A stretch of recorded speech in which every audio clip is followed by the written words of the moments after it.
It's a great honor to have friends here in Albania, friends that have been supporting Albania and still supporting Albania, especially when you come from great friends like General Jones, that we had the privilege to have him visiting the Albanian Armed Forces.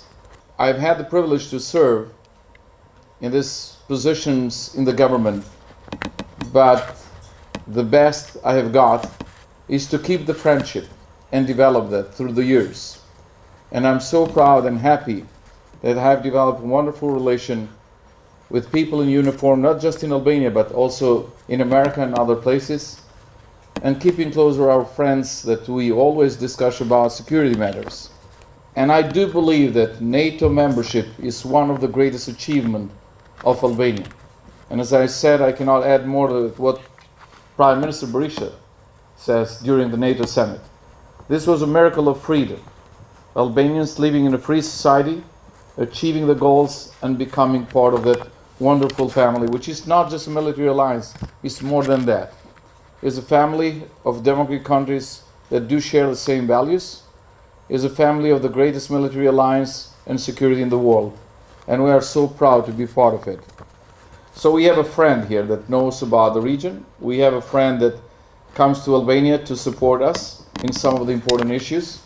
And I'm so proud and honored to invite General Wheeler to talk about NATO and the challenges of today and the importance for the Balkans and especially about Albania.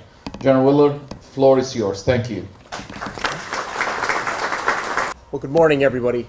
I appreciate you having me here today. It's my honor, and I really do mean that, to be here. And I believe today that Russia is held at bay against NATO's countries because of NATO security.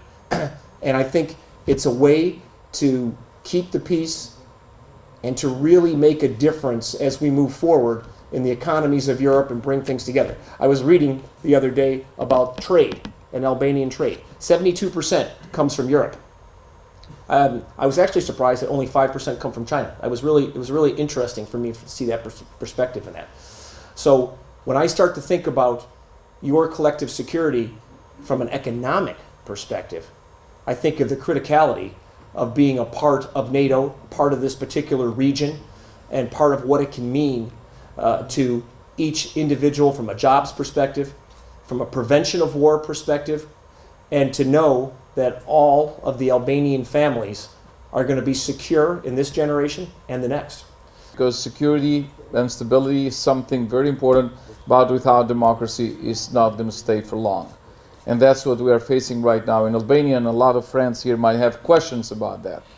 But still, thank you very much, General Wheeler. And I agree. It's a great pleasure and honor to have you here, and I want to thank everybody here.